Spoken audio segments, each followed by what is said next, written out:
Hey trainers, AlaKAHAMM here with some new Pokemon video magic. And in today's video, we are going to be taking a look at a Pokemon that was newly released in the game. That is the Ghost Tree itself, Trevenant. Trevenant has immediately become a very meta Pokemon for the game. I've been using it in Great League and really liked it, but more importantly, because the Ultra League is running right now, it's great in the Ultra League as well. So we are going to be taking a look at some footage that was submitted by TooCool101, who is a longtime supporter of this channel, and also his Trevenant is fully powered up, unlike mine, so we're going to check out his footage first. And then I will go ahead and dive into some commentary on my own battles with Trevenant, even though mine is not all the way powered up. My Trevenant still worked together on a team that got me a 5-0 on the first time that I tried it, so I'm pretty happy with that.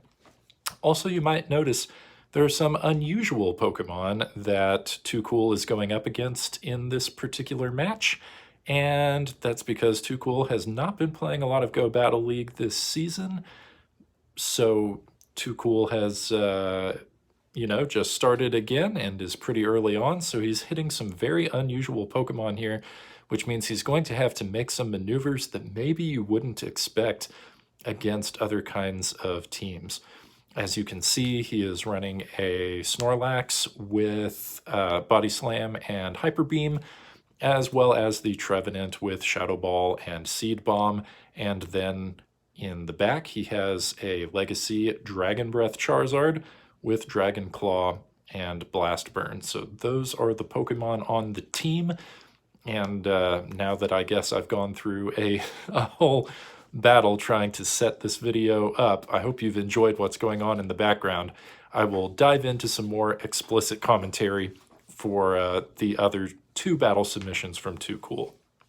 All right, so we come up against what I guess is a positive lead. We've got Snorlax versus the seasonal reindeer thing itself, whose name is escaping me. We're going to go with Rudolph because that is that's what I think every time I see it. I want to say Stantler, but I know it's the other one. Y'all can just give it to me in the comments, right? So Snorlax is going to significantly outpace, and also it is not going to take all that much damage from little Rudolph over there. And looks like TooCool decides to let it go instead of giving up a shield, so he did get it low enough that he can come in with Trevenant. And this is looking pretty bad because both of those remaining Pokemon, the Charizard and the Snorlax, are pretty good counters to Trevenant.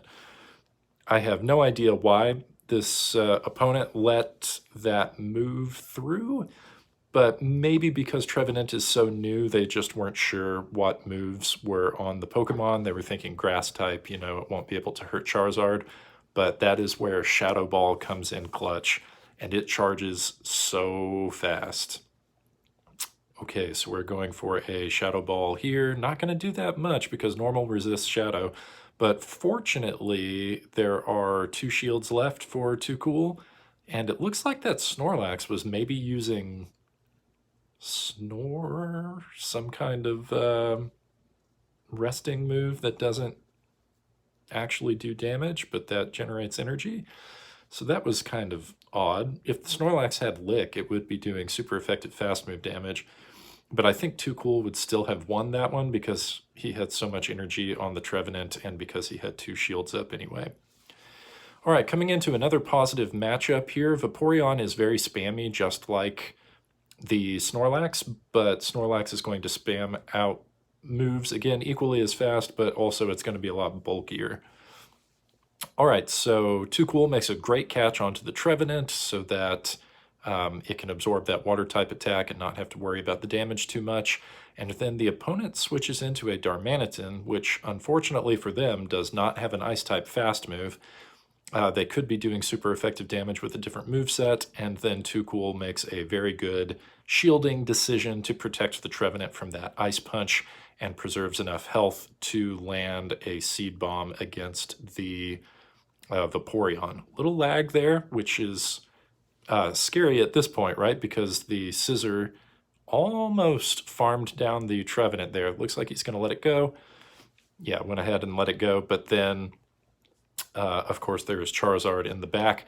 This would be a better situation for Too Cool if it had Fire Spin, but in a lot of situations, Dragon Breath is going to be equally as good or better.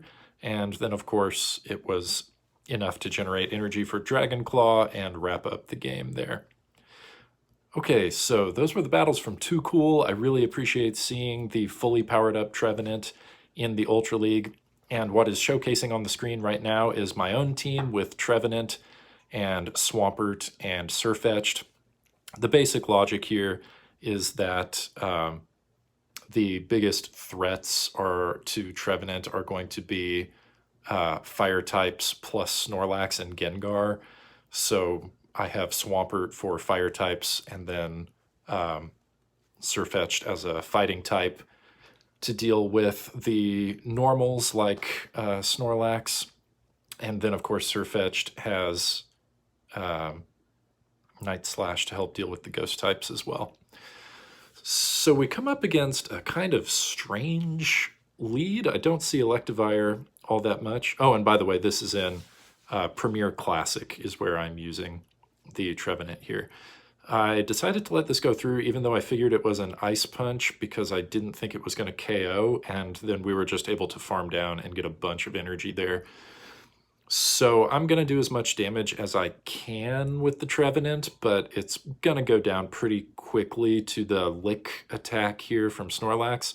But that's fine because we have Sirfetch'd, and unless this Snorlax is about to throw like Outrage or Hyper Beam, which would be pretty uncommon, Sirfetch'd is going to be okay. And unfortunately for them, it looks like they do not have a good answer to Sirfetch'd on the team. Electivire would have been their best chance there. So we are going to outpace with the Sirfetch'd, especially if they have to go for Scald, right? So I'm just going to shield everything and keep going for these Leaf Blades because I know that the Leaf Blade is going to one-shot, and then we can take down the Snorlax using either counter moves or from the Sirfetch'd or moves from Swampert. Either way is going to work fine, and the opponent decided to go ahead and give it up. So that was a team that was actually double weak to Trevenant as well, on the front and on the back. All right, so another team that has Snorlax on the safe swap, that's fine by me. Of course, we have the Sirfetch'd there, and Sirfetch'd is going to deal out a lot of fast move damage using Counter. Counter is an amazing fighting type move, and we can spam off these Leaf Blades to help finish off the Snorlax. I did have to give up shield advantage there, but I really wanted to make sure that I had the alignment set up the way that I wanted it. It would have been... Yeah, I really wanted to keep the Trevenant lined up with the... oh no, that's not true. That's not true. So, what's it called? The frog. They're both frogs. Toxicroak is weak to Earth-type moves, so I wanted to wind switch so that I could actually flip that and bring in the Swampert. Okay, so they make a nice catch onto their Penguin and Empoleon, and I am able to quickly swap into the Trevenant, and they might have been expecting a Seed Bomb, but I went straight for Shadow Ball, and then here we're going to do a lot of damage, doing lots of Shadow Claws. I suspect that they were trying to build up to a bigger move, like maybe Sludge Bomb, but we were able to beat them to the Seed Bomb, and even a resisted move was going to KO from that range, so Trevenant pulls it out in the end.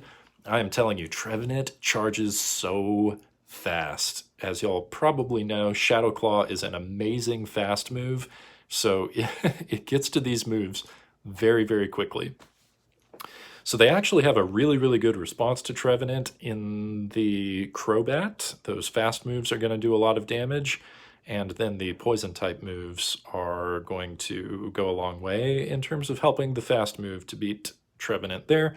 So of course, as soon as they swapped, I needed to move over to something else. My team is double weak to flying, so I really don't like seeing the Crobat here. So I'm going to double shield. I am intending to shield everything there. And unfortunately, the Swampert goes down, and the opponent goes straight for a Shadow Ball against the Trevenant, which is a good idea if you're just kind of being tricky, but also it meant that they did not get the debuff that they probably would have wanted against the Trevenant if they were going to bring in something else like Scissor. And I think we're able to farm down. Oh, no. I didn't risk it. I didn't want to risk Shadow Clawing all the way down, so I went ahead and went for that Seed Bomb. So Trevenant clinches it in the end. And one of the great things that you'll notice about Trevenant in these videos is that it's not just like doing a little bit of work in one part of the battle or another. This thing is like taking out multiple Pokemon. So this is pretty interesting. We run into a Trevenant mirror match, and I actually haven't seen very many other Trevenants in the Ultra League so far. I'm going straight for the Shadow Ball, which they block, they needed to respect, right? And then I brought in Sirfetch'd and gambled that they just had a Seed Bomb, that they were going to try and bait the attack. And I was right. So I was able to build up a lot of energy on the Sirfetch'd. We can go straight for that first Night Slash, and we get the boost. So this Night Slash is going to do a lot. We more or less forced them to block. And then I brought in the Swampert.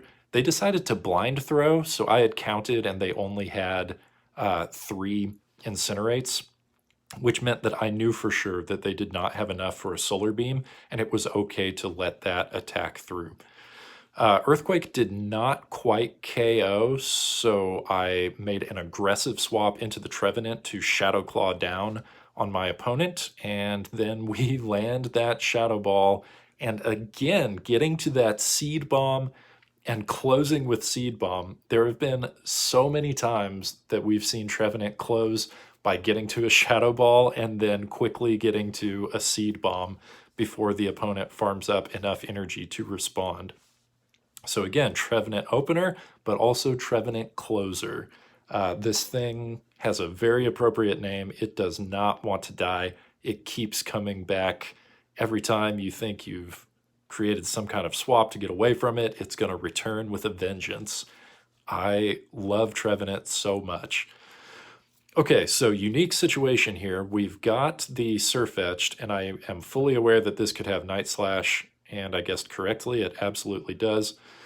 So what I'm going to do here is try to throw the Seed Bomb and chip some damage. They do let it through, and then I counted up to 4 and made the swap, expecting them to throw the Night Slash, but for whatever reason they didn't. Maybe they were almost to a bigger move, like a Close Combat or a Brave Bird or something, and I was able to farm them down, which was great. So we're going to go ahead and let the Sirfetch'd go and then bring in the Swampert. This is kind of bad for me because we're switch locked right now. But yeah, just buying some time with that Hydro Cannon worked out great.